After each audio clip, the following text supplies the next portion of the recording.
My name's Rodney Cameron, aka James Moore, aka Hollywood James. All my childhood friends, they know me as Tater.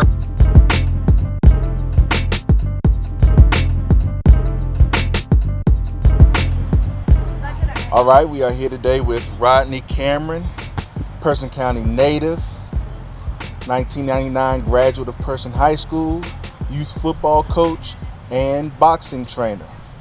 So, Mr. Cameron, introduce yourself, tell us about you, and tell us about growing up here in Person County. First of all, Mr. Gentry, I want to thank y'all for having me here. I really appreciate y'all taking the time to interview me. This is actually my first interview, so I'm really excited about that. Raised in Person County on what we would call the north side. I stayed pretty much everywhere on the north side, from Meadowwoods to Oak Street. Graduated in 1999. Started probably 2011 coaching, started out training guys in boxing. 2014 started adding on youth football and youth sports, and just been going on from there. How did you get the name James Moore? Okay. Facebook was requiring that I had my nickname up there, which was Taterhead. So Facebook was requiring a real name, and I'm not really trusting of social media. Some things that transpired before that, so I wasn't really trusting the social media, and I just put James Moore so I could get back into my account and get some of my pictures. Once I put that in there, it just locked my name in, and over the years, people just started to call me James Moore, and I just kind of roll with it. Okay. So you mentioned that you are an athletics enthusiast and you Definitely enjoy working with youth. Absolutely. So tell me how you got started working with youth. Well, actually, I kind of stumbled upon working with youth. It's an interesting story because around 2000, I want to say around 2010 was when I really started trying to pursue, fight combat sports. I was pursuing it myself from an athletics standpoint. I was training, doing different, going jiu-jitsu, doing Muay Thai, different stuff like that. And I was doing different like tough man and stuff like that. And I was actually getting prepared for a fight. And when I got in the midst of me getting prepared for my fight, I turned my basement into a gym so I could work out in it. And I just happened to be working out one day, and these two kids that came by, I had been seeing them in the neighborhood, and they came by and they kind of started asking questions. I was showing them this and showing them a few pointers and whatnot. Basically wanted to get back to my workout, but they kept hanging around. And I just, okay. So that day it took away from my workout. The next day they came back, and they kind of interrupted my workout again. And I stopped and took time with them and showed them something else. So the third day they came, I was kind of annoyed with it. So I was like, okay, if y'all want to be fighters, I'm gonna train y'all like for real fighters. So I actually did a workout the way I worked out, thinking that they wouldn't come back. You know what I'm saying? I was thinking that the hard work was gonna push them away, but it did just the opposite. They came back the next day and they had another guy with them. So I worked those guys, and they just kept coming back and kept coming back. And before I knew it, I had a basement, about 10 or 15 guys down there sweating, punching each other, doing, just working out. And I'm thinking to myself, I'm not a trainer, I'm trying to be a fighter myself. But I also noticed that these same guys were potential gangbangers, potential drug dealers, and the time that they was doing that with me, even though I wasn't all the way where I needed to be, I knew that time them being with me in that basement kept them from having a gun in their hand or having drugs or doing something else. So that's where that kind of started at. And that was the birth of OSD, That was about, I want to say about 10 years ago. And today, one of my original fighters, which is Marcus Bowes, AKA Polo, a whole lot of people been hearing about him. He's actually going to fight his 4th amateur fight this Saturday in Roanoke, Virginia, which I'm very, very proud of. Like, I took him from the ground up and trying to get, it's just done grew from there, as far as from that fighting aspect. And that was the birth of OSD. It kept coming back, and they just turned into my little brothers. Okay. Yeah. All right, so tell me about how you got started in youth football. Okay, with youth football, like I said, I always been a combat sports person. In high school, I wrestled. Once I figured out I wasn't gonna be 6 foot. I kind of gave up the dream of football and basketball and all that. I wanted something that would suit me. So wrestling kind of suited me because it was somebody that was my size and my weight, and you know what I'm saying? And usually if somebody was my size and my weight, I was very competitive and I could beat them. So that that had me into sports. So, but like I said, when I was out doing fighting, even when I first started with the guys, with the younger boys with OSD, I wasn't 100% out of the streets or 100% clean, as you would say, you know what I'm saying? I was still dibbling and dabbling and doing stuff. I was only 25 years old myself at the time. So I'm still running around doing different stuff, you know what I'm saying? But at the same time, it's like kind of a contrast. You know, I'm telling I refuse to let these kids do stuff, but I was still dibbling and dabbling and doing stuff, surviving myself. So it actually caught up with me. I got in trouble, you know what I'm saying? I got locked up. When I got locked up, and that was in 2014, I really sat down and I thought about it, and I was like, I really want to change, you know what I'm saying? I really want to change who I was. I really wanted to change some things about myself. And I had almost an epiphany in jail. It was like I had this dream. It was such a realistic dream, and at the time I did not understand what the dream meant. It was about, I was dreaming that I was helping kids and I was working with kids, and people was getting mad at me for working with kids, and it was just so real. It disturbed me a whole lot.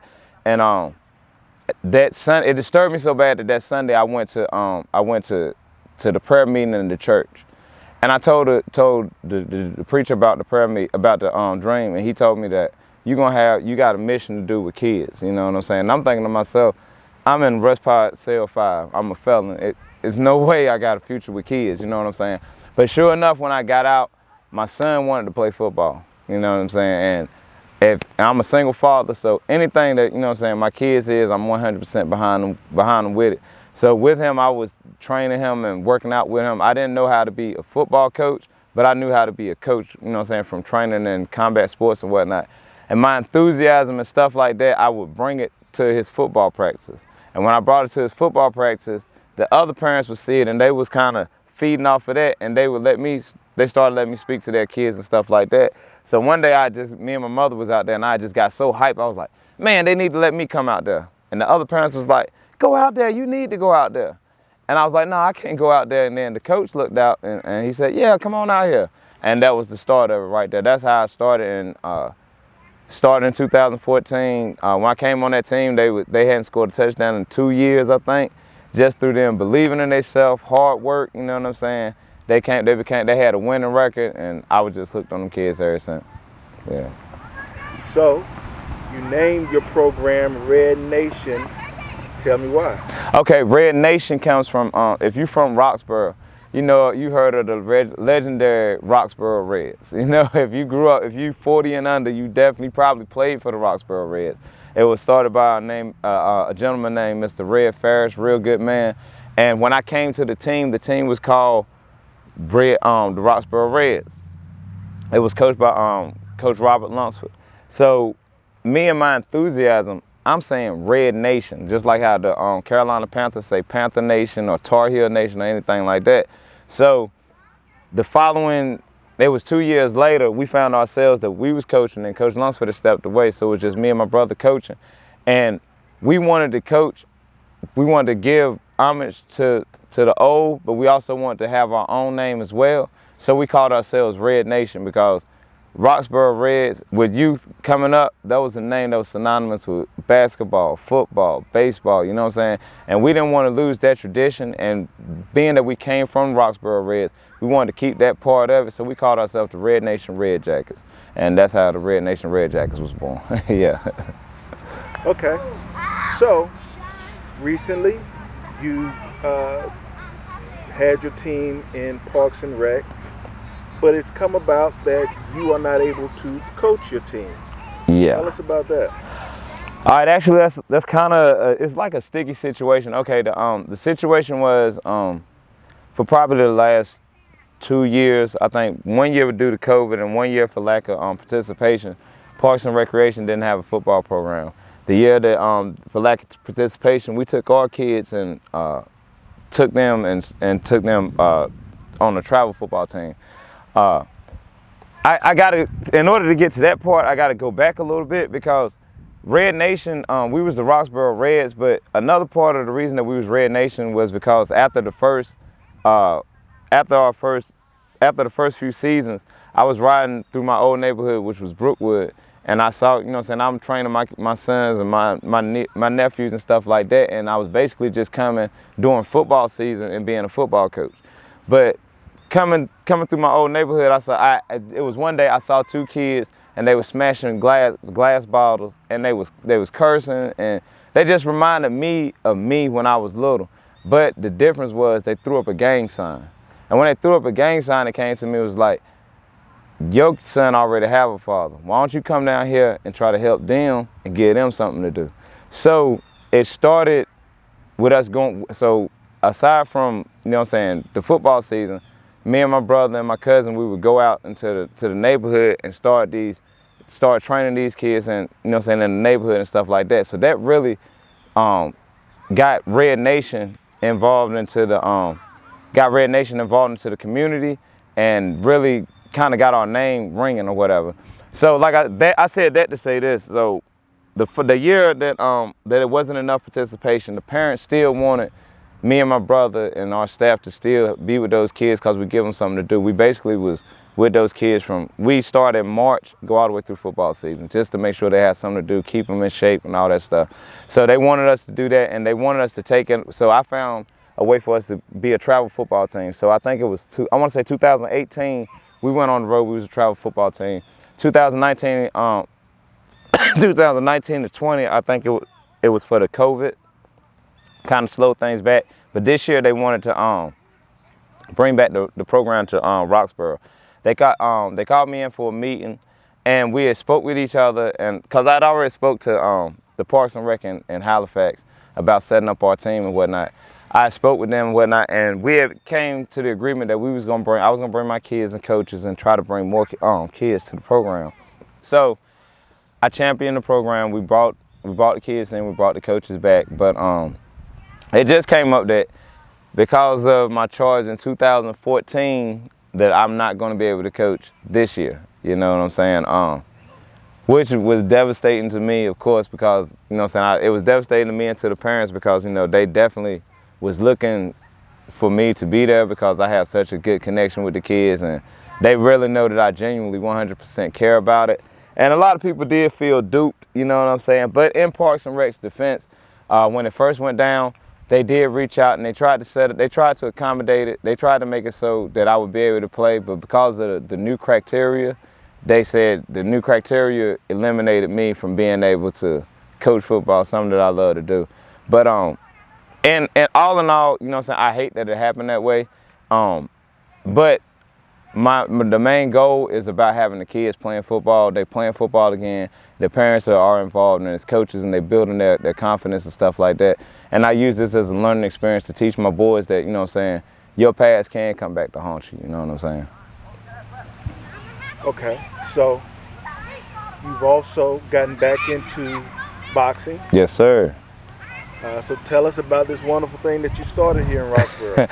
Okay, Rumble in the Rocks. I don't know if I know people, if you haven't heard of it, you'll hear about it. It's been kind of a big thing this year. That actually started with going back to my OSD boys. Like I said, I had guys that I've been training since they was like 14 and 15 years old. These guys now, they're 24 and 25 years old. So it was two of the guys, they were actually going back and forth, fussing with each other, arguing. And they was going back and forth with each other on Facebook. Nothing serious, but they was just getting on each other's nerves. And I'm kind of like the big brother. So I'm like, I said, well, guess what? We're going to have a boxing match, and I'm going to put it on, we're going to put it on live, you know what I'm saying? So we're going to settle this. And I said, we're going to have a Rumble in the Rocks, you know what I'm saying? And I did it on my live. I said, we're going to have a Rumble in the Rocks. I said, it was just going to start out with those two guys. And the next morning, literally, my phone and my inbox was just full of people asking. They either wanted to see it or they wanted to participate in it. So with me seeing that, I was like, this is an opportunity, you know what I'm saying, because, and in recent life, we had just had a 19-year-old that got killed. R.I.P. Sadiddy, people that know him, he had just got killed in his own front yard, you know what I'm saying? And this was right on the cusp of that, you know what I'm saying? When I said it was going to be a Rumble in the Rocks, I'm saying it jokingly You know what I'm saying? But when I said it, the next day my inbox is just blowing up. When is it? I said February 6th is gonna be a Rumble in the Rocks, and it was people that wanted to get in it and all this stuff. So what I did was I said, well, this could be kind of big, you know what I'm saying? And it'll give us a chance because Roxborough is on the street side of Roxborough, it's very divided. You know what I'm saying? You got South Side, North Side, this, that, and the third, or whatever. And I was saying that I was like, well, this might be a chance to get Roxborough completely together. You know what I'm saying? So I reached out to people from I reached out to my partner, Scrap. He was from Durgamine, Terrell, oh Lord, his last name slips me right now. Terrell Allen, sorry, Terrell. But Terrell, he's from the Soul City, and I reached out to Torrance Richmond. He's from the South Side, and I was so-called North Side. So I figured if we could get all of them together, you know what I'm saying, and bring it together and put the moniker Guns Down, Gloves Up, it'll give the guys something to do. I was met with mad resistance, people telling me that it can't happen because it's Roxborough. And because they was telling me that it was Roxborough and that we were crabs in a bucket, I was determined that it was going to happen, you know. And we worked it out. We got it gym, thanks to shout out to Coach Willie Massey, shout out to Coach Marcus Luck. They seen what I was doing, and they got involved. They wanted to get involved. They started helping us provide with venues and teaching me the business aspect of the fight game, you know what I'm saying? And we've had 4 successful events so far. We're hoping to have our 5th one in October, and it's just been the biggest talk ever. And my biggest thing about it is not about having fame or nothing like that, but it's taking these guys, you know what I'm saying, it's taking these guys out of the streets for a couple of hours, you know what I'm saying? It's making people go back to the gym, which is always good. So it's good for health, and people gonna start going back to reverting to their hands and live another day as opposed to just so quick to going to get a gun. So that out of everything, I would say that's one of my most, you know, so I'm most proud of Rumble in the Rocks, especially the success that it's had this year. Okay. And thanks to everybody that's came out and supported it. All right. So with all that you have your hands in, what is your desire for the future of Person County?